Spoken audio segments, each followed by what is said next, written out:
முதலாவதாக வாசிங்க ஆதியாகமத்தின் புஸ்தகம் 31 அதிகாரம் 32வது வசனம் வாசிங்க. அப்பொழுது லாபான் யாக்கோபின் கூடாரத்திலும் லேயாளின் கூடாரத்திலும் 2 வேலைக்காரிகளின் கூடாரத்திலும் பிரவேசித்து பார்த்தும் ஒன்றும் கண்டுபிடிக்கவில்லை. பின்பு லேயாளின் கூடாரத்தை விட்டு ராகேலின் கூடாரத்துக்கு போனான். ராகேல் அந்த சுரூபங்களை எடுத்து ஒட்டக சேணத்தின் கீழ் வைத்து அதன் மேல் உட்கார்ந்திருந்தாள். லாபான் கூடாரம் எங்கும் தடவி பார்த்தும் அவைகளை கண்டுபிடிக்கவில்லை. நல்லா கவனிங்க. இப்போ எங்கள் தகப்பன் வீட்டில் இனி எங்களுக்கு பங்கும் சுதந்திரமும் இல்லை அப்படின்னு சொன்னவங்க தகப்பனுடையதான சொரூபத்தை திருடிக்கிட்டு வந்திருக்கிறாங்க. புரியுதா? வந்திருக்காங்கல்ல, வந்துட்டாங்க. யார் வந்துட்டாங்கன்னா ராகேல் கொண்டு வந்துட்டாங்க. இது முதலாவதான காரியம். கவனிங்கள், நாம் எல்லாவற்றையும் விட்டு இயேசுவை பின்தொடர்கிற வருகிறோம். ஆனால் எல்லாவற்றையும் விட்டோமா என்பதுதான் கேள்வி. பல நேரங்களில் நாம் என்ன செய்கிறோம், வெளியரங்கமான காரியங்களை சொல்கிறோம். உதாரணமாக, ஒரு சிகரெட் பிடிக்கிறவங்களா இருந்தோம், நான் இயேசுவை ஏற்றுக்கொண்டேன், சிகரெட் பிடிக்கிறத விட்டுட்டேன். குடிக்கிறவனாக இருந்தேன், நான் குடியை விட்டுட்டேன். விபச்சாரக்காரனாக இருந்தேன், விபச்சாரத்தை விட்டுட்டேன். சரி, இதெல்லாம் நீங்கள் இயேசுக்காக விட்டீங்களா, உங்களுக்காக விட்டீங்களா? நான் சொல்கிறது உங்களுக்கு புரியுதா? நான் இயேசுக்காக விட்டேன்னு சொன்னால் பொய். ஏன்னா சிகரெட் பிடிக்கிறது உங்கள் உடம்புக்கு கெடுதி. அதை நீங்கள் உங்களுக்காக தான் விட்டுருக்கிறீங்க. உலகத்தான் கூட சிகரெட் பிடிக்கிறது என்ன செஞ்சிடறாப்புல, ஒரு காலகட்டத்தில் நிறுத்திடுறாப்புல. ஒரு இடத்துல குடிக்கிறத நிறுத்திடுறாங்க, ஒரு இடத்துல விபச்சாரத்தில் ஒழுக்குவான வாழ்றாங்க. அப்படியானால் இதெல்லாம் இயேசுக்காக விட்டேன்னு நீங்கள் நினச்சிக்கிட்டு இருக்கிறீங்க. ஆனால் இயேசுக்காக விட்டது என்னன்னா, பவுல் அழகா சொல்வாரு, லாபமான அனைத்தையும் நஷ்டமும் குப்பையும் என்று எண்ணுகிறேன். நான் நஷ்டமானதை விடுறது பெரிய விஷயமே கிடையாது. ஒரு நஷ்டத்தை கொண்டு போய் வேணான்னு சொல்லி விடுறது பெரிய விஷயமே கிடையாது. நான் எதை விடணும்? லாபமானதை விடணும். எது எனக்கு லாபமாய் தோன்றுகிறதோ அதை விட்டுட்டு வரணும். இப்போ அந்த பணக்கார வாலிபன் வந்தான் இயேசுகிட்ட. அவன் வந்தபோது வசனம் சொல்லுது, அவன் மிகுந்த ஐஸ்வர்யம் உள்ளவனாய் இருந்தபடினால் துக்கத்தோடு கூட என்ன செய்தான்? திரும்பி போனான் அப்படின்னு இருக்கு. அப்போ இயேசு கிறிஸ்து அவனை பார்த்து பிரமாணத்தை கை கொள்ளினார். அவன் சொன்னான், அதெல்லாம் கை கொண்டுட்டேன், பிரச்சனை இல்லை. இப்போ அவனை பார்த்து இயேசு சொன்னார், எல்லாவற்றையும் விட்டு என்ன செய்ய? வித்து தரித்திரருக்கு கொடு. சில பேர் இதுதான் கஷ்டம். எது என்னால் விட முடியாதோ அதை விடுவது. எதை நாம பல நேரத்தில் என்ன செய்யறேன் அப்படின்னு கேட்டா, நான் எனக்கு எதெல்லாம் எனக்கு நஷ்டமோ அதை கொடுக்க நான் தயாராக இருக்கிறேன். எது லாபமோ அதை கொடுக்க நான் தயாராக இல்லை. அதான் இங்க பிரச்சனையே. இப்ப பாருங்க, உங்ககிட்டயே சில காரியங்கள்லாம் இருக்கும். இந்த காரியத்தை நீங்க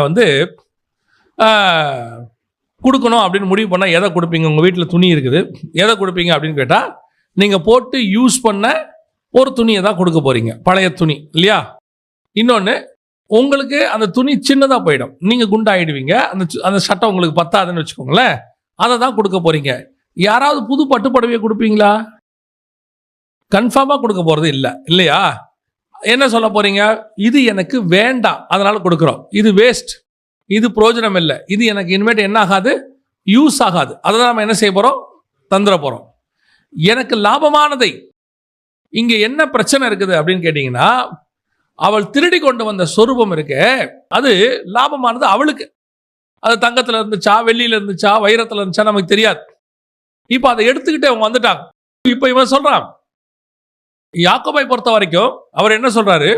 யார்கிட்ட இருந்தாலும் தைரியமா எடுத்துக்கோங்க அப்படின்றாரு. அதோட காரணம் என்ன அப்படின்னு கேட்டீங்கன்னா, யாக்கோபுக்கு ஒரு பெரிய நம்பிக்கை, என் மனைவிகள் அதை என்ன செஞ்சிருக்க மாட்டாங்க, கொண்டு வந்திருக்க மாட்டாங்க, கன்ஃபார்மா அது என்ன செய்யும், இருக்காது அப்படின்னு ஒரு பெரிய நம்பிக்கை. லேயாள் அதை செய்யவில்லை. ஆனால் ராகேல் தன் தகப்பன் வீட்டிலிருந்து அந்த சொரூபத்தை எடுத்துக்கொண்டு வந்தாள். இதுதான் இன்னைக்கு நம்மகிட்ட மறைக்கப்பட்டிருக்கிற பழைய காரியங்கள். இன்னும் உள்ளுக்குள்ள இந்த விக்கிரகம் அப்படிங்கிறதுக்கு நிறைய அர்த்தம் இருக்கு பைபிள்ல. விக்கிரக ஆராதனைங்கிறது நிறைய முரட்டாட்டம் பண்ணுதல், பில்லி சூனிய காரியங்கள் என்பது, ரெண்டகம் பண்ணுதல், இப்படி நிறைய காரியங்கள் இருக்குது. அப்புறம் விபச்சாரம் இருக்கு, நிறைய இருக்கு பைபிள்ல. இது எல்லாம் இன்னும் நமக்குள்ள கூடாரத்துக்குள்ள இருக்கு. ராகேல் அந்த கூடாரத்து மேல் போட்டு சேனையை வைத்து அது மேலே உட்கார்ந்து கொண்டாள் அப்படின்னு இருக்கு. இன்னைக்கு நாம் நிறைய காரியங்களை உள்ளுக்குள்ளே வைத்து மறைத்து கொண்டிருக்கிறோம். இன்னும் இருக்கு. ஆனா வெளியே பார்க்கறதுக்கு லாபானால கண்டுபிடிக்க முடியாது. லாபான் யாரு? அதுக்கு சொந்தக்காரன், அந்த பாவத்துக்கு சொந்தக்காரன். சில நேரத்தில் நாம் பல நேரங்களில் வீட்டில் இருக்கிறவங்களுக்கு கூட அதை கண்டுபிடிக்க முடியாத சூழ்நிலை. நான் எப்போது சொல்லுவேன், கூட இருக்கிற கணவன், கூட இருக்கிற மனைவிக்கு தெரியாமலே, கணவனுக்கு தெரியாமலேயே பல வருஷங்கள் பாவம் செய்கிறவங்க இருக்கிறாங்க.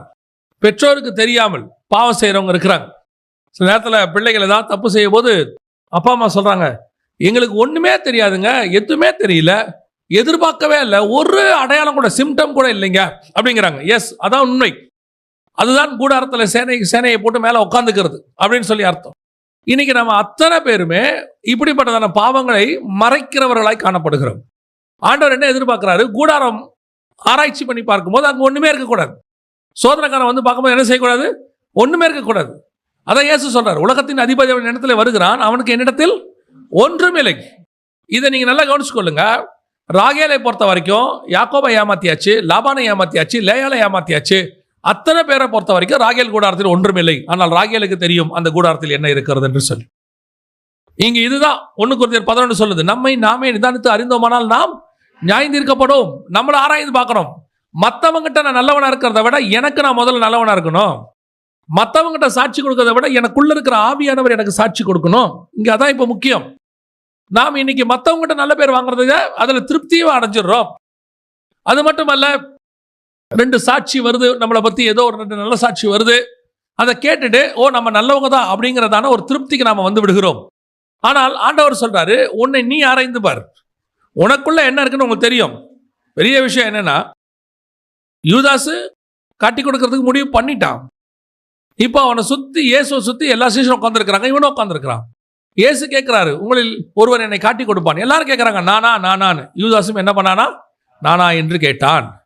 யோசித்து பாருங்க, யூதாஸுக்கு நான் தெரியுமா தெரியாதா? அவன் தெரியுமா தெரியாதா? தெரியும். அப்புறம் ஏன் நானா நானான்னு அவனும் கேட்டான். இதுதான் ராகேல் அதை மறைத்து உட்கார்ந்து இருக்கிறதுக்கான துணிகரமான பாவம். தெரிந்தும் செய்தல், அறிந்தும் செய்தல். அதை கொண்டு வந்திருக்கிறது தெரியும் நல்லா, ஆமா இது நடந்துச்சு அப்படின்னு சொல்லணும். ஆனா என்ன நடந்திருக்க வேண்டும்? இது எல்லாத்தையும் மறைச்சு நீ கானானுக்கு போயிடலாம் அப்படின்னு எதிர்பார்க்கிறேன், உன்னோட டெஸ்டினேஷனுக்கு போயிடலாம் நினைக்கிறேன். ஆனால் அந்த சொரூபம் உன்னை ஒரு நாள் வழியில் கொன்று போடும். ஒரு நாள் உன் டெஸ்டினேஷனுக்கு போக விடாம பண்ணிடும்.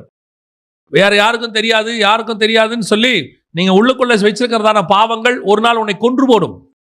இதுவே ரட்சணிய நாள். கர்த்தர் அநேகருக்கு எச்சரிப்பு கொடுக்கிறார். நீ உன் கூடாரத்துக்குள்ள இருக்கிறதை ரிமூவ் பண்ணிடுங்க, எடுத்து போட்டுருங்க.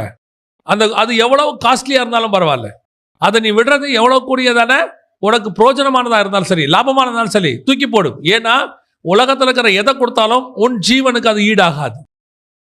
நீ ஆண்டவனுக்கு வச்சிருக்கிற பரலோகத்துக்கு அது ஈடாகாது. பரலோகத்தினோட கம்பேர் பண்ணா அந்த பூமியில எதை வேணாலும் விடலாம். யோசிச்சு பாருங்க, இயேசு கிறிஸ்து நம்மை மீட்பதற்கு பூமியில ஒரு பொருள் கூட இல்லையாமா. மீட்பதற்கு என்ன இல்லையாமா? ஏன்னா நம்மளை மீட்கிறது நம்ம ஆத்மாவை மீட்கிறதுக்கு அவருக்கு பூமியில ஒரு பொருள் கூட இல்லையாமா. அதனால அவர் என்ன பண்றாரா? பரலோகத்திலிருந்து யாரும் அனுப்புறாரா? இயேசு அனுப்புறாராமா, பிதா. பரலோகத்துல கூட இருக்கிறதுல பெஸ்ட் அனுப்புறாரு. ஏன்னா வேற எதுவுமே இல்லையாமா. தூதர்கள், 4 ஜீவன்கள், 24 மூப்பர் இப்படிலாம் இருக்காங்கல்ல, எதையுமே நம்மளை மீட்கிறதுக்கு அனுப்ப முடியல. ஏன்னா நம்மளை அவ்வளவு விலையேற பெற்றவரா பார்க்கிறார் நம்ம ஆத்மாவை. அதனால அவர் என்ன பண்றாரா? இயேசுவையே அனுப்பி வைக்கிறாரா பிதா. அனுப்பி வச்சு நம்மளை மீட்கிறாரா. யோசிச்சு பாருங்க, நம்ம ஆத்மா மேல இவ்வளோ பெரிய வேல்யூவை பரலோகம் வச்சிருக்கு, இவ்வளோ பெரிய மதிப்பு வச்சிருக்குதுன்னா நீங்களும் நானும் நம்ம ஆத்மாவுக்கு எவ்வளோ வேல்யூ வச்சிருக்கிறோம் இல்லையா? நம்ம ஆத்மாவுக்கு இவ்வளோ வேல்யூ வைக்கிறதே இல்லை பாருங்களேன். நம்மளை பொறுத்த வரைக்கும் நம்ம என்ன நினைக்கிறோம்? இந்த உலகத்தில் இருக்கிற ஏதோ ஒரு அற்பமான காரியம், அது பணமோ ஆஸ்தியோ சம்பாத்தியமோ அல்லது தவறான உறவோ கண்களின் இச்சையோ ஜீவனத்தின் பெருமையோ மாம்ச இச்சையோ கோபமோ மூர்க்கமோ ஏதோ ஒன்று, இந்த உலகத்தில் இருக்க ஏதோ ஒன்று, அது என்ன செய்து உன் ஆத்மாவை உன்னை மட்டும் மதிப்பிட சொல்லுகிறது. யோசித்து பாருங்க. இப்ப ராகேலை பொறுத்த வரைக்கும் யாக்கோபுக்கு ஒரு பெரிய என்ன இருக்கிறது? ஒரு தரிசனம் இருக்கிறது. கர்த்தர் அவனுக்கு வாக்கு பண்ணி இருக்கிறார். அது மட்டுமல்ல, அவன் போனானா 12 கோத்திரம். இந்த 12 கோத்திரத்துல ராகேலுடைய மிக முக்கியமான காரியம் இருக்கிறது. யோசேப்பு, பென்யமின் அதுல இருக்கிறாங்க. மிக முக்கியமான ஒரு ரோல் ராகேலுடைய ரோல் இருக்கு. ரூத்து புஸ்தகத்துல சொல்லும் பொழுது, லேயாலும் ராகேலும் உன் வீட்டை கட்டினது போல அப்படின்னு இருக்கு. அவ்வளோ பெரியதான அழைப்புக்கு பாத்திரவனா இருக்க வேண்டியதான ராகேல் வழியிலே மடிந்து போனார். ஏன்? வைக்கப்பட்ட மேன்மையை அறியாது இருக்கிற கூட்டம். இதுதான் பல நேரங்களிலே நடக்குது. பல நேரங்களிலே உங்களுக்கு வைத்த ஆசீர்வாதத்தை, ஏதோ ஒரு அற்பமான காரியத்தை நீங்கள் மறைச்சு வச்சிருக்கிற காரியம் கொன்று போடுது. எது வேணாலும் விட்டுருங்க. நான் அடிக்கடி ஊழியக்காரங்கிட்ட பேசும்போது சொல்வேன், நீங்கள் எதை மேன்மையாய் கருதுகிறீர்கள்? இந்த பூமியில பட்டமா, பதவியா, காசா, பணமா, எதை கருதுகிறீர்கள்? தயவு செய்து அதை விட்டுருங்க. ஏன்னா உங்களுக்கு எனக்கும் கர்த்தர் வச்சிருக்கிறதான மேன்மைக்கு முன்னாடி அது என்ன கிடையாது? ஒண்ணுமே கிடையாது. ஆனா இந்த பூமியில அது பெருசா தான் இருக்கும். எல்லாரும் சொல்லுவாங்க, இந்த போஸ்டிங்ல நீங்க இருந்தா நல்லது, இந்த பட்டத்தை நீங்க வாங்கினா நல்லது, உங்களுக்கு இந்த மாதிரி ஒரு இடம் இருந்தா நல்லது, இப்படி ஒரு இடத்துல ஒரு வீட்டில் நீங்க இருந்தா நல்லதுன்னு சொல்லுவாங்க. ஆனா கர்த்தர் கொடுக்காத எதையுமே நீங்கள் வைத்துக் கொள்ளும் பொழுது அது உங்களுக்கு ஆசீர்வாதமா இருக்காது. ஒரு நாள் அதை உங்களுடைய பிரயாணத்திலிருந்து வழி விலக பண்ணி உங்களை கொன்று போடும். அதை ரிமூவ் பண்றதுக்கு ரெடியா இருக்கணும். நீங்க விட்டு விலகிறதுக்கு நீங்க ரெடியா இருக்கணும். இல்லாவிட்டால் கஷ்டம். அநேகருடையதான கூடாரத்துக்குள்ளே அநேக மறைபொருட்கள் இருக்கிறது. கர்த்தருக்கு பிரியமில்லாத காரியங்கள் மறைந்து இருக்கிறது. அது என்னன்னு உங்களுக்கு தெரியும். உங்க செல்போனா, அல்லது நீங்க செல்போன்ல பார்க்குற விஷயமா, அல்லது உங்க வாழ்க்கையில் இருக்கக்கூடியதான காரியங்களா, எல்லாத்தையும் கர்த்தர் நீங்க உணர்த்துறார். தயவு செய்து கூடாரத்துக்குள்ள இருக்கிறத ரிமூவ் பண்ணிடுங்க. நீங்க நினைக்காதீங்க இதை வச்சுக்கிட்டே நம்ம ஓடி போயிடலான்னு மட்டும் நினைக்காதீங்க. கன்ஃபார்மா ஓட முடியாது.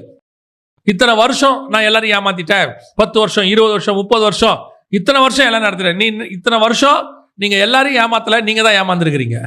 உங்க பாவம் மற்றவங்களுக்கு தெரியாம இருந்தது. கர்த்தருடைய கிருபை உங்களுக்கு உங்க மேல வச்சாரு, உங்களை அவமானப்படுத்தாம விட்டாரு. ஆனா பரலோகத்துக்கு நல்லா தெரியும், சகலம் அவருக்கு முன்பாக நிர்வாணமாய் இருக்கிறது. நீங்க என்ன பண்றீங்க, ஏது பண்றீங்க எல்லாம் ஆண்டவருக்கு தெரியும். அதனால ஆண்டவர் சொல்றாரு, இன்னைக்கு உங்க கூடாரத்துக்குள்ள இருக்கிறத எடுத்துருங்க, ரிமூவ் பண்ணிடுங்க, தூக்கி போட்டுருங்க. அது என்ன வேணா இருக்கட்டும், யார் வேணா இருக்கட்டும், அது மனுஷனா இருக்கட்டும், மனுஷியா இருக்கட்டும், உனக்காக உயிரே கொடுக்குறவங்களா இருக்கட்டும். சொல்லுவாங்க, உனக்காக நான் உயிரே கொடுப்பேன். நான் சொல்றேன், இயேசு கிறிஸ்துவுக்கு முன்னாடி எந்த மனுஷனும் மேன்மையானவன் அல்ல. முதலாவது ராகேல் தன் கூடாரத்தில் என்ன செஞ்சிருக்கிறாளா, மறைத்து வைத்தாள். அது ஒரு நாள் அவளை போக விடாமல் தடுத்து போட்டது.